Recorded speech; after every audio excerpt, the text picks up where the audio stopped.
તો નાના બાળકો માટે દિવાળી એટલે ફટાકડા ફોડવાનું પર્વ। દિવાળી આવે એટલે બાળકોને માતા પિતા સાથે ફટાકડા ફોડતા હોય છે, પણ આ ફટાકડાના કારણે ઘણી સમસ્યાઓ પણ થાય છે અને તેના કારણે ફટાકડા ફોડવા પર પ્રતિબંધ મૂકવાની વાત સુપ્રીમ કોર્ટ સુધી પહોંચી હતી। કેટલાક બાળકો અને કિશોરો એવા પણ હોય છે જે સ્વયં ફટાકડા ન ફોડવાની પ્રતિજ્ઞા દિવાળી દરમિયાન લેતા હોય છે।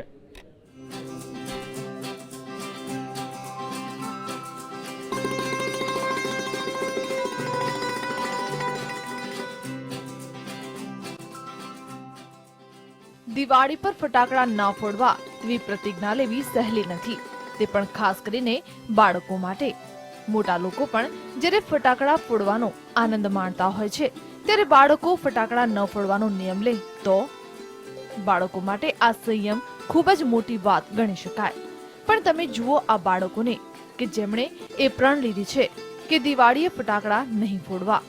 પાલડી વિસ્તારમાં રહેતા કેટલાક બાળકો જન્મથી ફટાકડા નથી ફોડતા।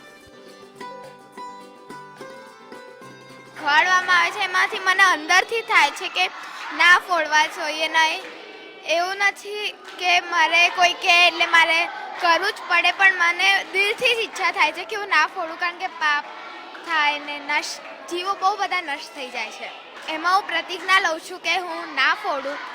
અને એવું અહીં પણ મારા જે મિત્રો હોય છે, કોઈ એમને કંઈ મળે કે એના માટે નહીં, પણ પાપ ના થાય એના માટે ખાસ નથી ફોડતા। હું બાળપણથી ફટાકડા ફોડતો નથી, કારણ કે અમારા પાઠશાળામાં એક ફોર્મ ભરવામાં આવે છે। ફોર્મ ભરીએ તો ગિફ્ટ મળે, ફટાકડા ના ફોડે તો ગિફ્ટ મળે છે। ફટાકડા ફોડે તો જીવ હિંસા થાય છે, એટલા માટે હું ફટાકડા ફોડતો નથી। અને હું 5 વર્ષથી જ ફોર્મ ભરું છું ને હું ફટાકડા નથી ફોડતી। કેમ ફોડતી નથી? કારણ કે જીવજંતુનો નાશ થાય, પક્ષીઓ ડરી જાય, એ બધું જ થઈને હું ફટાકડા નથી ફોડતી।